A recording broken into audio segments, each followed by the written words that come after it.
So as Jim introduced myself, I'm Aine Tighe. I just finished up a Bachelor of Science in Physical Education last year in UL, and I'm starting studies in a Master's in Sports Performance as well at the end of the month. So just to look at the presentation itself, it's a bit of a mouthful when we look at it up there, but basically I was looking at breaking down the skill of the punt kick. So it's a fundamental skill in Gaelic football in both ladies and men's, and I wanted to try and break it down to see was there any biomechanical differences or differences in the movement patterns, so the way our body moves when we perform the kick on our dominant and non-dominant kick and leg. So the main focus was to try and improve how we could coach it, or if there was any little things that we could improve that might make the coaching of the punt kick that little bit easier, especially on the non-dominant leg. So I suppose first of all, why? So the punt kick, as I said, it's a fundamental skill in Gaelic football in both men's and ladies. It's used to maintain possession, to create scoring opportunities, to bring the ball out of defence. And again, as we can see in modern day Gaelic games, it's becoming more important that our top players are dominant and are able to execute the skill competently on both dominant and non-dominant kick and legs. So even if we look at the top scorers in the championship over the last couple of years, the likes of James O'Donoghue, Cillian O'Connor and Michael Murphy, they're all equally competent on their dominant and non-dominant legs. So it's something, I suppose, from youth right up to elite and senior level, if we can develop from the very bottom, so from the kids once they start, from 8, 9, 10, if we can work all the way up, it's going to be something that will stand to them and increase the skill level of the game going forward. And the other point is, it's a skill that we can coach really effectively on our dominant leg. So by the time kids, boys and girls, get to the age of 10, 11, 12, they're pretty competent and pretty well able to execute a very good punt kick on their dominant leg. So I wanted to see, well, was there underlying reasons why they couldn't do the same on their non-dominant leg? Was it just simply down to lack of practice, or was there anything else we could do to try and help them be able to do it on their non-dominant leg equally as effectively? So the study itself, I done the study as part of my final year project or thesis in UL, and basically for the study I recruited 20 elite level ladies Gaelic football players. So the girls all had experience at college and inter-county level across all 3 grades, from junior right up to senior. So it was a balanced kind of outlook. Each player then had to perform 4 punt kicks after dominant and non-dominant kicking legs. So to try and make it as accurate and as real life as possible, they were kicking towards a target, so it was a life-size target as if it was another player or a teammate, located 10 metres away. So all they had to do was execute a punt kick as they would in a training session or a game towards the partner. Each kick was then video recorded, and then it was analysed to try and identify any differences in the performance, so in the movement pattern, how we moved when we kicked it on our dominant leg and how our body moved on our non-dominant side.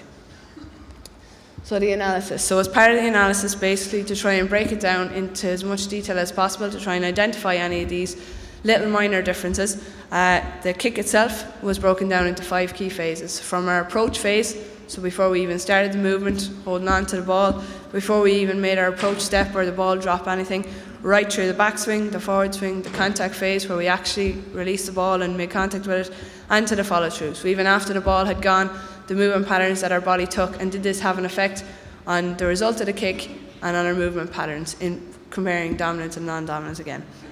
In terms of observation of the body, so that's essentially what we're trying to do all the time, look at how the body moves in each of these phases. We looked at 4 key areas. So the head, looking at our eyes, were our eyes on the ball, were they on the target, did it change throughout the kick? Again, dominance and non-dominance. The arms, both the arm or the kicking side and the non-kicking side arm. So each of them has different roles. Were they executed the same on dominant and non-dominant side, or was there differences? The trunk, so again, the trunk and hips, were they facing straight forward? Were they leaning back? Were the players crouched over? Again, was it the same on the dominant or non-dominant side, and did it have an effect on the execution of the kick? And finally, legs, and again, same as the arms, we really wanted to focus on not only the kicking leg but the support leg. So there's lots of research out there in terms of AFL and soccer especially.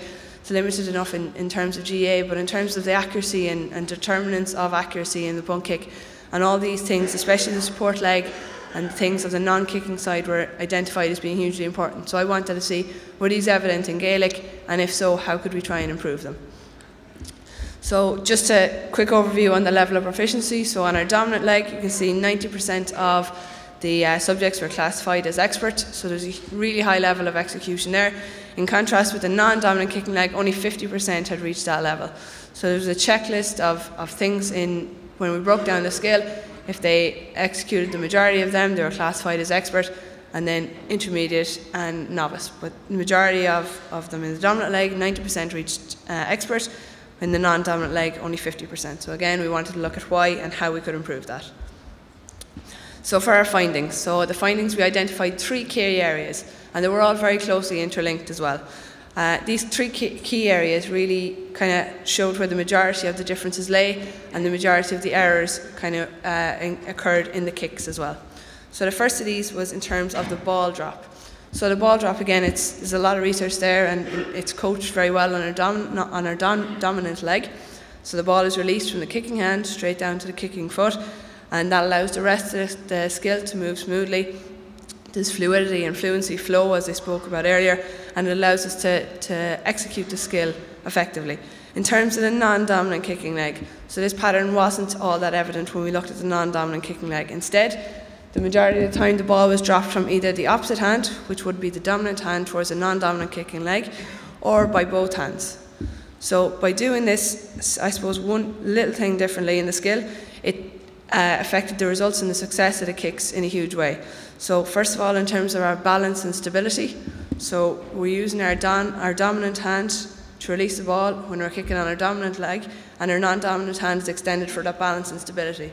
But if we're bringing that hand across to release the ball, then we're taking away our extra suppose, range that we can get that extra balance and stability for. The second thing is when our hand is coming across the body, it's reducing our range of motion. So it doesn't allow us to take that last long step in our preparation or approach phase, which gives us the freedom and the range of motion to be able to execute the kick well with our kicking foot. So there are 2 things that we're going to look at in more detail now. So in terms of the movement pattern of the arms, again, when we were doing it on our dominant leg, it was very evident the same movement pattern was noticed in almost all the subjects. The ball was released by the dominant hand, the non-dominant hand extended away from the body and was there for the extra stability and balance. So when this was absent in our non-dominant leg, immediately our balance and stability was affected. So in terms of coaching, I suppose we're trying to, first of all, focus on that, trying to get the kids and the young people into getting the correct movement pattern, so get that non-dominant hand out for the extra balance. And also, I wanted to try and look at other ways we could improve our stability and our balance on our non-dominant side. So not only was it just the key coaching differences, but there was underlying things like coordination, how effectively we can move our body, and how effectively we can control our body on our non-dominant side. And that was clearly weaker on our non-dominant side than our dominant side, which I suppose you would expect with you'd have more practice and more ability on the dominant side. But it's something we can work on in coaching and training all the time too. So in terms of the research as well, both Orchard and Teixeira, they've both done research in AFL again, and they identified that balance and stability were essential components. So that's why we need the arm extended for that extra balance. But in terms of coaching, other ways we can try and improve this balance. So even in terms of things like warm-ups, cools downs, transitions, in strength and conditioning programs, or even movement stuff at the start of sessions, if we can get the kids and the young people doing everything on their non-dominant side as much as their dominant side. So again, what we're strong at, we tend to practice most, which is normally our dominant side. But if we can practice this more and more on our non-dominant side and get the kids used to using it equally on dominant and non-dominant side, it's going to make the coaching of the punt kick and all the other skills in Gaelic games, and also the execution, we're going to be able to reach a much higher standard. So again, the support legs. This was the third key area that we identified that was very much different in terms of the dominant and non-dominant kicking leg executions. So with our dominant kicking leg, we took a long last step. We had the ability to control our body to plant the foot, which gave us the extra space, the more range of motion and degrees of freedom to be able to perform our backswing, our forward swing, and make the contact phase at the correct time. So we were giving ourselves the control and stability and the balance to be able to execute that well. In terms of our non-dominant kicking leg, that again, it wasn't at that highest standard. So we didn't have the balance and stability from the previous one to be able to plant our leg effectively, and we also didn't have the range of motion to be able to take that long step, especially if we remember back to when our arm is coming across our body For the ball drop, we're restricting the amount of space that we can use to take that last long step. So in terms of trying to coach this, again, we can do anything like single leg balances, single leg squats, lunges that are getting them to take the last long step and have the control and stability to be able to hold it. So all these things, again, we can integrate in terms of coaching. So be it a warm-up, be it transitions, little things that can try and improve our functional movement, try and improve them from a really young age. So if we're getting the kids to do it from 4, 5, 6, right up, they're going to be stronger, they're going to have all the fundamental basic skills, and that's going to make the coaching of each of these skills much, much more easier. Okay, so again, more research from the AFL, they found evidence again that the majority of the influence on the kicking was actually not in terms of the kicking leg, but in the support leg. So it was a huge determinant, particularly in accuracy. Okay, so support again, and even in terms of power and distance, by taking that last long step, it's given us more range of motion that we can increase the power we're able to achieve. So just again, in terms of coaching, we're trying to coach each of the key points. So the majority of the literature and the coaching material we have at present from the GAA and Lay's GAA, a lot of it is focused on the dominant side, so the kicking side. So we're telling them where to make contact with the ball, we're telling them to keep their toes pointed, to drop the ball from their right hand, which is all excellent and really important. But we also need to try and look at it from the rest of our body too. We need to look at and try and coach what their support leg should be doing, what their non-kicking arm should be doing, where their head should be looking all the time. So we're just trying to get extra pointers that we can use, in particular for a non-dominant leg, to try and make that coaching easier and get the standard higher for the future of the games, really. So from the results, there was an ability to manipulate the body much more effectively in the execution on the dominant side. So again, that's really going back to the fundamentals. So being able to move the body, being able to control the body and coordinate it much more effectively on our dominant side, that's down to practice. So if we can try and improve that through basic skills, even hopping, jumping, things like that, over hurdles in the warm-ups, if we can get the kids doing that on both sides, it's going to make a huge difference going forward in being able to get these skills. Again, coordinated movement patterns. So we're trying to improve the coordination on the non-dominant side as much, if not more, as our dominant side. Majority of the kids pick it up naturally really quick on our dominant side, so they need that extra support, that extra coaching, them extra few little pieces of information that we as coaches can bring to get them to improve on the non-dominant side too.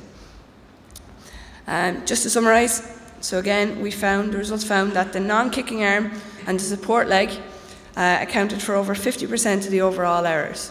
Okay, so most of our coaching and literature is focused on the kicking arm and kicking leg, but we found that in fact 50%, so over half of the errors, were on the other half of the body. So it is something we need to coach and look at as well in more detail. And again, that was significantly higher than the kicking arm and kicking leg. So just to finish up, again, this isn't to try and come across any of the research that was our literature before. We need all the coaching points we have there before, and they're being coached really effectively and really well. This is just something I found to try and make the coaching of the non-dominant leg a little bit better. So extra things we can improve on. More little minor details that if a player or a student is finding it difficult, we can look at other things rather than just their kicking arm and kicking leg to try and improve them. So if their support leg is off, well then if we can rectify that, it might make the execution easier. If they don't have the correct balance, if we can rectify that, it's going to make the execution easier. So again, just to finish up, we produced a coaching pack as well at the end of it, at the end of the project, which had key coaching points and also an observation list for analysis. So it had broke the skill down into 45 key points, which seems like a lot, but again, when it's broken down into the 5 phases, and we're looking at each area of the body in each of the phases, trying to try and identify specific errors. So I have that on PDF, and if anyone is interested, I can forward that on just for the coaching. So I'd just like to thank you for the opportunity and hope you enjoyed it.